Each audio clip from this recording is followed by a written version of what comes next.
এবার যেটা আমি আলোচনা করব যে আয়ুরেখা থেকে কোন রেখাগুলো উপর দিকে উঠলে কোন কোন সময় শুভ ফল প্রদান করে। তো এইটাকে আয়ুরেখা বলা হয়। তো আয়ুরেখার এটা হচ্ছে শুরু, এটা হচ্ছে শেষ। আনুমানিক মানুষের এখন গড়ে 75 বছর বয়স পর্যন্ত বাঁচে, তো আমি 75 বছর পর্যন্ত এই আয়ুরেখাটাকে ভাগ করছি।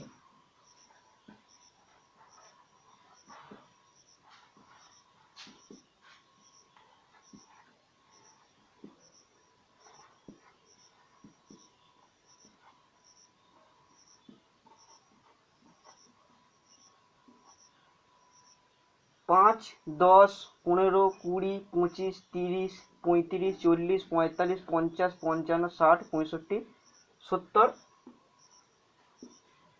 75 পর্যন্ত আয়ু একটা ঠিক করলাম। তো আয়ুরেখা থেকে যদি কোনো রেখা উঁচুতে এরকম ওঠে, তো সেই সময় জানতে হবে তার শুভ কোনো লক্ষণ হতে পারে। তো কি কি শুভ লক্ষণ হতে পারে? যদি বৃহস্পতি স্থানে কোনো রেখা আসে,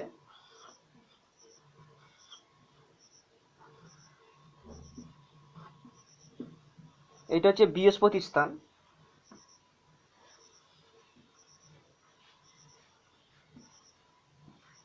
এইরকম কোনো রেখা যদি আসে, তাহলে জানবেন যে ওই বয়সে তার প্রমোশন আছে।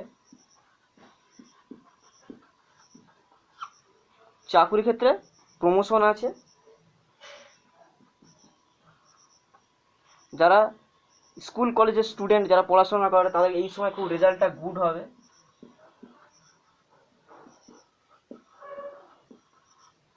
এই সময় রেজাল্টটা খুব গুড হবে। যারা ম্যারেড, যারা ম্যারেড তাদের ক্ষেত্রে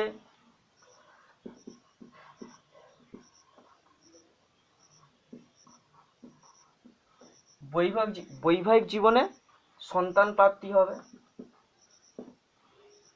বৈবাহিক জীবনে সন্তান প্রাপ্তি হবে। এই সময় কোনো গৃহ লাভ বোঝায়।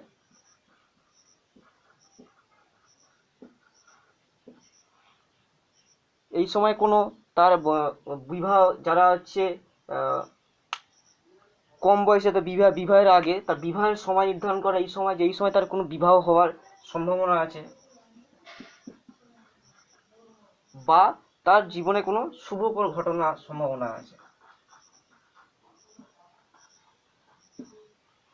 যদি কোনো রেখা আয়ুরেখা থেকে কোনো রেখা উত্থিত হয়ে বৃহস্পতি স্থানে যে কোনো একটা রেখা যায়, যে কোনো এরকম একটা রেখা হলেই হবে, তাহলে ওই ওই বয়সে তার জীবনেতে যে কোনো একটা ক্ষেত্র খুব লাভ হবে। এই সময় খুব শিক্ষা লাভ হবে।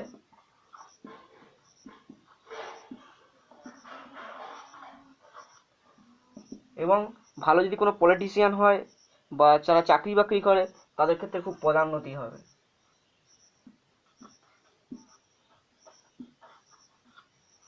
তো মোট কথা জানা গেল যে এই রেখাটা খুব একটা শুভ রেখা, যেটা আমাদের জীবনের কোন সময় কখন আয়ু রেখা থেকেই বলা যায় যে কোন টাইমে তার ভালো টাইম আসছে, তার জীবনে গোল্ডেন টাইম কখন আসছে, এটা সুবর্ণ টাইম একদম।